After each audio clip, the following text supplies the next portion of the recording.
rAVe Radio. With rants and raves, you'll be okay. And today is your lucky day. It is rants and raves with Gary K.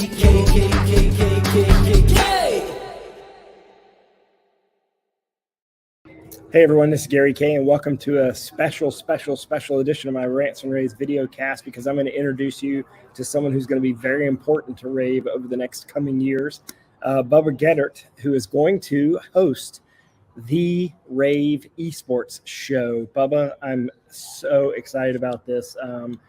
Let's go ahead and make the announcement. What do you think? I'm ready. I'm pumped. Let's tell the world how awesome rAVe is and everything about esports. Let's do it.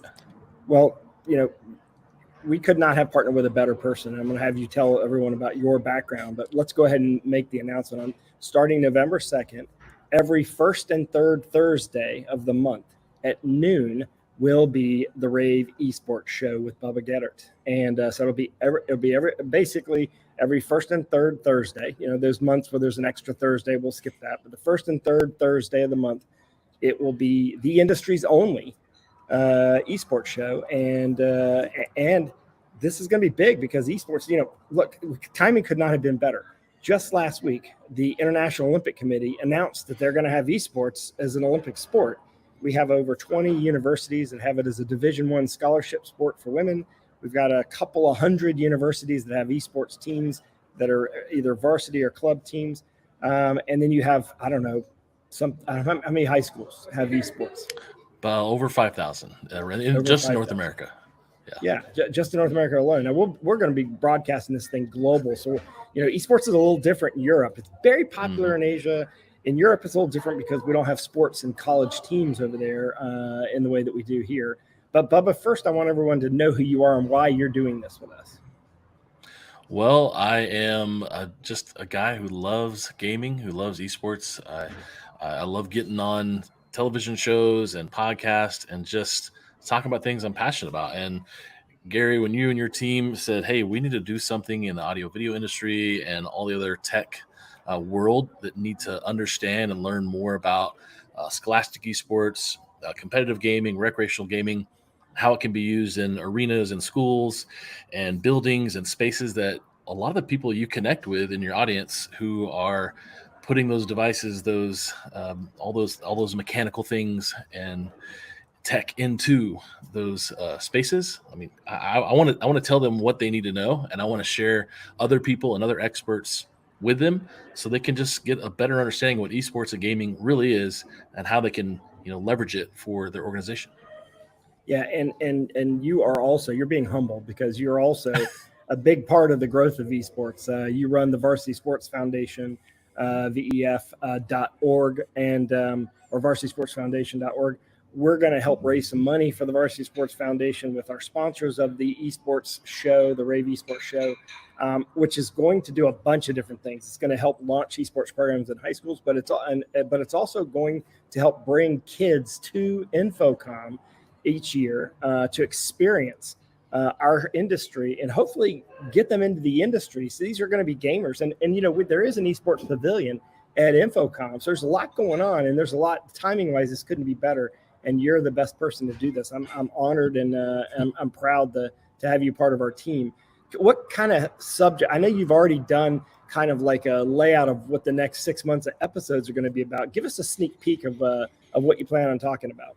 Yeah, we've got a lot of good shows. If I look through the list here, there are some opportunities, and I do want to say that we did change our name recently this year from the Varsity Esports Foundation to Video Games and Esports Foundation, and it honestly, a lot of people say varsity still, but we wanted to be a little more inclusive and open to the video game industry and not just scholastic esports. So that would mean that your URL then would be vef.gg. I'm guessing. That's right. Mm-hmm. vef.gg. That's right. Because that's gaming. And by the way, we should probably wrap this. We should all roll this under the term gaming, just as you're popping, as you're taking a look at some of the subjects you're going to be talking about, because I want you to talk about some of the episodes. But I want to mention that not only is the Olympic Committee making esports a sport, but also esports already is almost 200, or gaming, I should say, is almost a $200 billion industry, which is a little more than 2.5 times the size of the Hollywood movie market industry. So this industry is already bigger than Hollywood. That's right. That's right. There's a lot of good numbers out there for us to analyze and dive into throughout this year and these shows. And I really want to push that data because it honestly gives firepower for those out there trying to work in the tech space to build and create. And when I look at some of the shows that we've decided that will kind of be the focus over the next 6 months or so, we're talking about behind the scenes with audio, video, education and esports, cutting edge technologies, AV technologies. We're talking about metaverse, esport labs, esport arenas. We're going to talk to some industry experts as well. We're going to talk about monetizing esports in the collegiate space. We've got some really cool guests like Angela Bernard Thomas from Collegiate Sports Management Group, the CEO, the Chief Esports Officer. Wow. And so I'm really pumped about that. A lot of really other great guests that we're trying to get on the show to talk about esports and gaming and what's happening in the world, to be able to share that knowledge, to give, once again, like I said, firepower for you as a consultant or a reseller or a vendor to go into a building, a school, a company, and help build facilities and help create opportunities for students as well, and just grow the industry. Yeah, and in fact, if you look around, you'll notice that esports venues are popping up. Like if you pay attention as you walk through airports, you're going to start to see esports venues in airports. They're popping up very much like the spas, the little Medi spas that are all over the airports. Now we're seeing esports arenas, little small arenas and gaming clusters in airports. You're seeing them in lobbies of buildings. You're seeing them at trade shows as sort of resting spots. And then, of course, you've got the high schools and universities, which we should talk about. This is going to be the first show that we've done that has bridged way outside of AV. This show is going to be watched by media center directors at K12 schools. It's going to be watched by AV and IT people at Scholastic, primary, middle, and high schools. It's also going to be watched by the coaches who are building esports programs at colleges and universities, and athletic directors.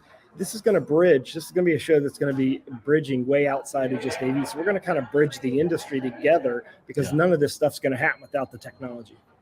It's really the answer to both sides of the question. Typically with this, there's a lot of people in esports and gaming who want to help facilities and schools grow with the devices they need.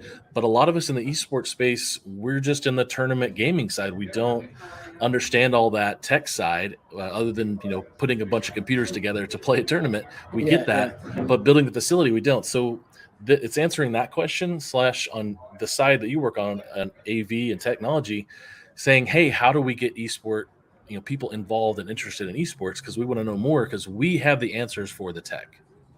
Exactly. And that's what we're going to do, is bridge all that together. And our University of North Carolina already has an esports venue. USC has multiple esports teams. They're one of the leading. UC Irvine is probably the powerhouse esports university for many, many years. Ohio State, Florida, Texas, these are all schools with varsity esports programs where they're giving scholarships to women to play esports right now, eventually men as well. This sport is going to, now that the Olympic committee's put a stamp on this is going to be a growth sport. And with the Olympics, we really want to get, and this is my last thought here with the Olympics, is I really want to get there. I want to get esport experts, not just, big money, companies and developers in front of the esports coalition and esports, all the experts over there. I want them to see from us what games are really out there that are the best and competitive out there in the college space and the pro space, that are a pipeline, because that's really where it needs to be, is just as much as traditional sports. The kids are playing peewee football to middle school to high school, college to pro, and then the Olympics if they're playing football in the Olympics. So that's what we really want to provide, that opportunity, is get in front of those people and give them more information, just like your audience as well. Yep. So if you're on social right now, just look, you can see the graphic where we talk about when it's going to be available. We'll pop that graphic up real quick right now. That'll tell you the details, but it's starting November 2nd. We're going to do this live every first and third Thursday of the month. It's always going to be live. So it's going to be a live show. So it's a chance for you to actually participate And by the way, we might even show some gamers playing games and maybe talk to some of the gamers while they're playing games. And if you want to be a guest and you feel like you have something to add, that's a call out to those of you at AVI Systems who are putting together the esports venue at InfoComm. It's a call out to VIXA for hosting this esports venue at InfoComm. It's a call out to anyone who's in the esports area. There's a lot of companies out that are already doing esports heavily. CDW has a team that just works on esports development. It's a call out to all of you who are doing esports to participate in this. So just contact me, contact Bubba, say you want to be a guest on the show. We'll put you on the show. Bubba, thank you very much. I really appreciate this. This is going to kick off a long relationship and something great for our industry. Gary, thank you so much. I'm so excited. Your team is amazing. I'm ready. I'm empowered. Let's get some education out there. And the easiest way to find it is at ravepubs.com starting November 2nd. So join us. Okay. See you later, Bubba. Thanks. rAVe Radio with Rance and